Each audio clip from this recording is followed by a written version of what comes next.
Hello అండి, welcome to BRK news. నేను మీ Ravi Bandari. So రీసెంట్గా కేరళలో ఒక ఇన్సిడెంట్ అయితే జరిగింది. ఒక 16 సంవత్సరాల అమ్మాయిని హీరోయిన్ చేస్తా, యాక్టర్ని చేస్తా అని చెప్పేసి ఒక హీరోయిన్ సెలబ్రిటీ ఆ అమ్మాయిని తీసుకెళ్ళి ఒక హోటల్లో పెట్టడం వల్ల ఒక నలుగురు వచ్చి, ఎవరో తెలియని నలుగురు వచ్చి, ఒక దుండగులు వచ్చి ఆ పాపను రేప్ అటెంప్ట్ అయితే చేశారు. సో ఈ సంఘటన అక్కడి నుంచి అమ్మాయి పారిపోయింది. అది వేరే విషయం. తర్వాత ఇంకా ఇష్యూ తర్వాత ఏం జరిగింది అన్నది తెలుసుకుందాం. యాక్చువల్గా ఆ అమ్మాయిని హీరోయిన్ చేస్తా అని చెప్పేసి అక్కడ తీసుకొచ్చి ఒక హోటల్లో ఉంచాల్సిన అవసరం ఏంటి, అండ్ ఆ నలుగురు ఎవరు అనే ఇన్వెస్టిగేషన్ అయితే ఇప్పుడు ప్రెజెంట్ జరుగుతుంది. సో దీని గురించి మాట్లాడడానికి సోషల్ యాక్టివిస్ట్ మనోజ్ నామల్ గారు ఉన్నారు. మేడంతో మాట్లాడదాం. Hello madam. ఈ మధ్యలో చాలా దారుణమైన సంఘటన అని చెప్పాలి మేడం. ఇది ఒక హీరోయిన్ అయితే అరెస్ట్ చేశారు. సో 16 సంవత్సరాల పాపని హీరోయిన్ చేస్తా అని చెప్పేసి మాయమాటలు చెప్పి ఆ అమ్మాయిని హోటల్లో ఉంచి ఒక నలుగురు, అసలు బేసిక్ ఏం ప్రమేయం లేకుండా ఈ సంఘటన జరిగిందని మీరు అంటారా? ఫస్ట్ ఆఫ్ ఆల్ ఈ చిన్న పిల్లలు ఎవరైతే ఉన్నారో 16-17 సంవత్సరాల పిల్లలు సినిమా ఫీల్డ్లోకి వెళ్ళాలనేటువంటి ఒక ఆలోచనలో ఉంటారు. వాళ్ళ దృష్టిలో ఏంటంటే, నేను సినిమాలో కనిపించాలి, ఎట్టయినా సరే నేను ఒక ఫీల్డ్లో రాణించాలి, ఎవరి ద్వారానైనా నేను వెళ్ళాలి, ఎట్లయినా సరే నేను ఒక పెద్ద హీరోయిన్ అయిపోవాలి, నేను నిలదొక్కుకోవాలి, ఆ ఫీల్డ్ అనేటువంటి ఒక అట్రాక్ట్ అయిపోతున్నారు పిల్లలు. దాంతో ఈ చెన్నైలో ఒక హీరోయిన్, ఆమె ఒకప్పుడు మంచి నటి అని నేను విన్నాను. ఆవిడ ఆ ఒక 10 సంవత్సరాల క్రితం ఒక అమ్మాయిని తీసుకెళ్ళి, నేను నిన్ను సినిమాల్లో చూపిస్తాను, లేకపోతే సినిమాలో నేను యాక్ట్ చేపిస్తానని చెప్పి తీసుకుపోయి ఒక హోటల్లో పెట్టింది. ఆ హోటల్లో ఏం చెప్పి పెట్టి ఉంటుంది, ఇక్కడికి డైరెక్టరును నిర్మాత వచ్చి నిన్ను సెలెక్ట్ చేసుకుంటారు, నీకు మంచి ఛాన్స్ వస్తుంది, ఇక్కడ ఉండు అని చెప్పి ఒక 4 మగవాళ్ళు నా గదిలోకి పంపించి ఆ అమ్మాయి మీద రేప్ అటెంప్ట్ జరిగింది.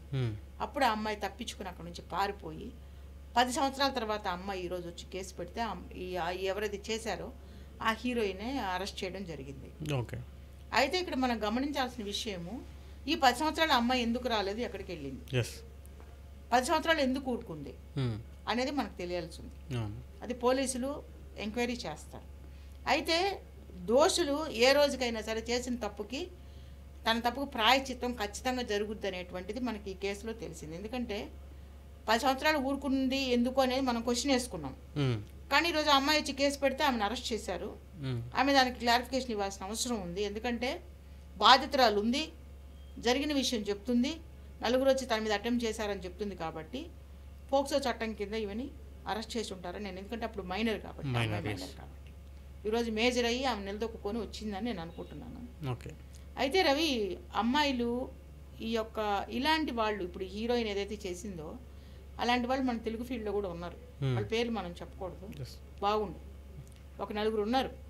వాళ్ళు చేసే పనే ఇది. ఎందుకంటే కొంతకాలం సీరియల్స్లో సినిమాల్లో బాగా రాణించిన తర్వాత ఛాన్సులు తగ్గిపోతాయి. ఛాన్సులు తగ్గడానికి వీళ్ళ అందం తగ్గడం వల్లనో, మరి వీళ్ళకి పెళ్ళిళ్ళు అయ్యి పిల్లలు పుట్టడం వల్లనో నాకు ఐడియా లేదు, కానీ ఛాన్సులు ఎప్పుడైతే తగ్గుతాయో వెంటనే వాళ్ళు వేరే బిజినెస్ మొదలు పెడతారు. ఎందుకంటే డబ్బుకు అలవాటు పడిన వాళ్ళు కదా, డబ్బు ఎలాగైనా సంపాదించాలి.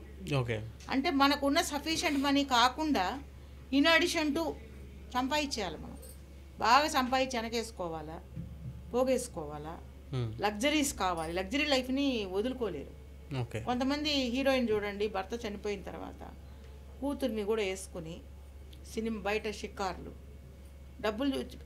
అసలు ఒక స్పెషల్ ఆర్టిస్ట్ కింద ఉండేటువంటి ఒక అమ్మాయి, ఒక ఆవిడ తన బిడ్డను కూడా హీరోయిన్ చేయడం ఇప్పుడు ట్రై చేస్తుంది. అంటే డబ్బు ఎలా సంపాదించాలి, మరి ఆమె దగ్గర కోట్లు ఉంటున్నాయి, మరి కోట్లు ఎలా వస్తున్నాయో నాకు అర్థం కావట్లేదు. భర్త చనిపోయాడు, ఆయన సీరియల్ ఫీల్డ్లో ఉండేవాడు, ఈరోజు కూతుర్ని వేసుకొని ఆమె చక్కగా విలాసవంతమైనటువంటి జీవితం, మళ్ళీ అండర్లైన్ చేసుకుని విలాసవంతమైన జీవితం జీవిస్తుంది. ఎలా సంపాదిస్తుంది అనేటువంటిది మనకి, పెళ్ళైతే చేసుకోను అని చెప్పేసి, పెళ్ళైతే చేసుకోను అంటుంది, బాయ్ ఫ్రెండ్ కావాలని చెప్పేసి, బాయ్ ఫ్రెండ్ కావాలి, ఎవరైనా నేను రెడీ అని ఏదో మాట్లాడుతుంది. చాలా గౌరవంగా బ్రతకచ్చు రవి. మనకు ఉన్నంత డబ్బులోనే హ్యాపీగా గౌరవంగా బతకచ్చు. మనం పాపులర్ అవడానికి ఇలాంటి స్టేట్మెంట్ ఇవ్వాల్సిన అవసరం లేదు. ఏమంటారంటే మాంసం తింటున్నామని మెల్ల వేసుకుని తిరగం కదా.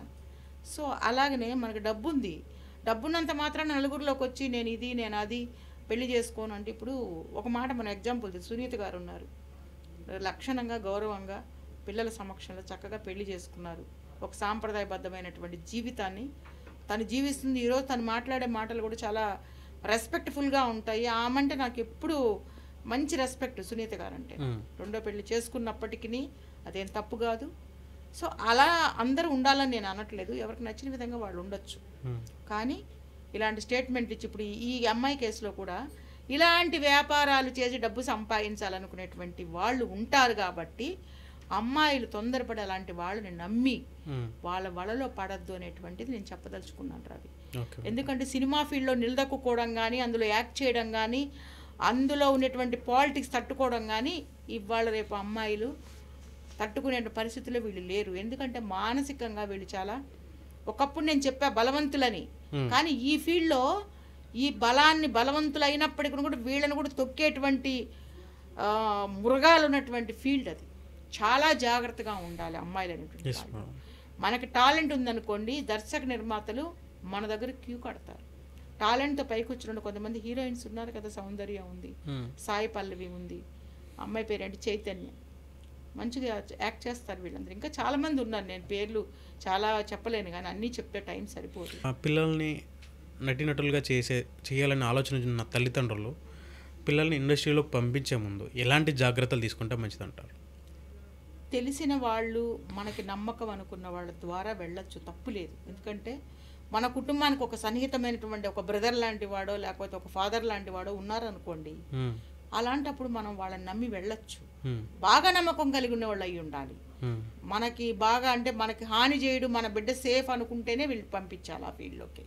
ఎందుకంటే ఆ పంపించే మనం ఎవరి ద్వారా పంపిస్తున్నామో ఆ వ్యక్తి మనకి సేఫ్, మన బిడ్డకి సేఫ్, మన కుటుంబానికి సేఫ్, ఏం ప్రాబ్లం లేదు అనుకుంటేనే పంపించాలి. అలా అలా రికమెండేషన్స్ చేయించుకుని వచ్చిన వాళ్ళు చాలామంది ఉన్నారు. అంటే ఇప్పుడు టాలెంట్ ఉన్న వాళ్ళందరూ ఫీల్డ్లోకి వెళ్ళలేరు. అక్కడ కూడా ఫుల్ మనకి రాజకీయాలు చాలా ఉంటాయి. అందుకని చెప్పి మీరు అన్నట్టు తెలిసిన వాళ్ళ ద్వారా వెళ్ళొచ్చు. టాలెంట్ ఉందనుకోండి, ఆడిషన్స్ పెట్టినప్పుడు వెళ్ళి మనం సెలెక్ట్ అయ్యే అవకాశాలు ఉంటాయి. ఎందుకంటే ఆడిషన్స్లో కూడా మోసం ఏం చేయరు.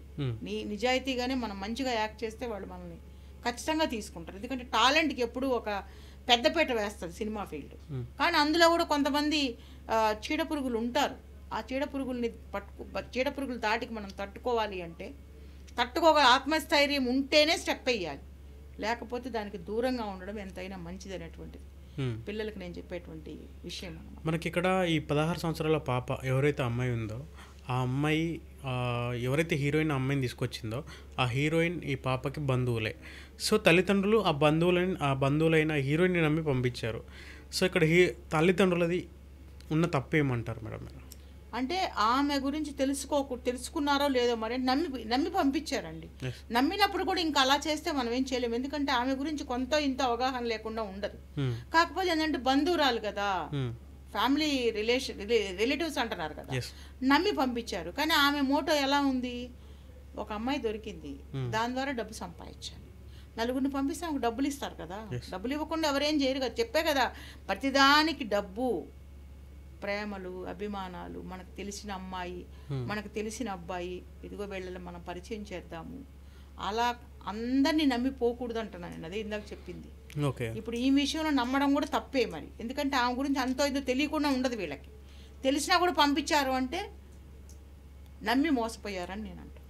ఓకే, అంటే బేసిక్గా ఇప్పుడు తల్లిదండ్రులు అది ఆ హోటల్కి వెళ్ళి ఆ ప్రొడ్యూసర్స్ కలవాలి అనే మీటింగ్ ప్రాసెస్లో ఈ తల్లిదండ్రులు కూడా ప్రొడ్యూసర్ని కలిసి, అంటే అదే నేను అంటాను, ఎక్కడికి పంపించినా కూడా నేను చాలా ఇంటర్వ్యూలో చెప్తున్నాను రా, మీ బిడ్డల్ని కాపాడుకోండి, కడుపులో పెట్టుకొని కాపాడుకోండి అని చెప్తున్నాను. ఎందుకు చెప్తున్నానంటే ఇందుకే వెళ్ళండి, ఫాదరో మదరో ఎమ్మటెళ్ళండి, అన్నదమ్ముడో వెళ్ళండి. అక్కడ ఏం జరుగుతుంది కొంచెమైనా మనకి ఇప్పుడు మన బిడ్డల కన్నా మనం ఖచ్చితంగా తెలివిగల వాళ్ళమై ఉంటాం, అంతే కదా. పేరెంట్స్ అంటే అంత ఇంత నాలెడ్జ్ ఉంటుంది. అక్కడికి వెళ్ళినప్పుడు తెలుస్తుంది అక్కడ వాతావరణం ఏంటి, ఎవరు వస్తున్నారు, ఎవరికి పరిచయం చేస్తుందంటే. ఆవిడ కూడా మేము వస్తామంటే రావద్దని చెప్పలేదు కదా ఆ యాక్టర్ ఎవరైతే ఉన్నారో, ఆ సీనియర్ యాక్టర్. చెప్పే అధికారం ఆమెకు ఉండదు కదా, మేము ఉంటామని చెప్పాలంతే. మీ అమ్మాయి ఒక క్లినిక్లోకి, హాస్పిటల్కి వెళ్ళినా మీరు ఎమ్మడి ఉండండి, ఫాదరో మదరో ఉండండి. ఒక స్కూల్కి వెళ్ళినా కూడా మీరు పక్కన ఉండండి, హోటల్కి వెళ్ళినా కూడా మీరు పక్కన ఉండండి. మీ అమ్మాయితో మీరో మీ తండ్రో మీ తల్లిలో ఎవరో ఒకళ్ళు పక్కన పెట్టండి, ఎవరు లేకపోతే అన్నదమ్ముని పెట్టండి. కాపలా అనుకోక్కర్లేదు, దాన్ని సపోర్ట్ అనండి, సెక్యూరిటీ. ఆడపిల్లని ఒంటరిగా పంపకండి, ఎందుకంటే రోజులు బాగలేవు కాబట్టి. ఇదిగో ఇలాంటివి జరగకుండా ఉండాలి అంటే మీరు ఎమ్మటే వెళ్ళండి. ఏ ఆడిషన్స్ జరిగినా మీరు ఎమ్మటి ఉండండి. ఆ అమ్మాయి కదా పోతుంది, మా అమ్మాయి చాలా మెచ్యూర్డ్ అండి, ఎక్కడ పోయినా వీళ్ళు తిరిగి చక్కగా వచ్చేస్తుంది, ఏమి ఇబ్బంది లేదని అనుకోపాకండి. ఎక్కడ ఎవడు ఏ ప్రమాదం పొంచి ఉందో మనకు తెలియదు. ఆ ప్రమాదం నుంచి మనం తప్పించుకోవాలి అంటే పక్కన ఎవరో ఒకళ్ళు పెట్టి పిల్లని జాగ్రత్తగా కాపాడుకొని తెచ్చుకోండి ఇంటికి. లేకపోతే ఇలా మీ అమ్మాయి పారిపోయే అవకాశము. ఓ తర్వాత మరి అమ్మాయి ఎలా వచ్చిందో ఎలా పట్టుకున్నారనేది మనకు తెలిసిన విషయం కాదు అది. మొత్తానికి అమ్మాయి తిరిగి వచ్చింది, కేసు పెట్టింది, వాళ్ళు ఆవిడ అరెస్ట్ అయింది. సో చేసిన తప్పు మాత్రం ఎక్కడికి పోదు, చివరికి ఆమెనే పట్టుకుంది. సో ఆ కేసులో ఎంక్వైరీ అయిన తర్వాత ఆమెకు శిక్ష. చాలా బాగా చెప్పారు madam. Thank you so much.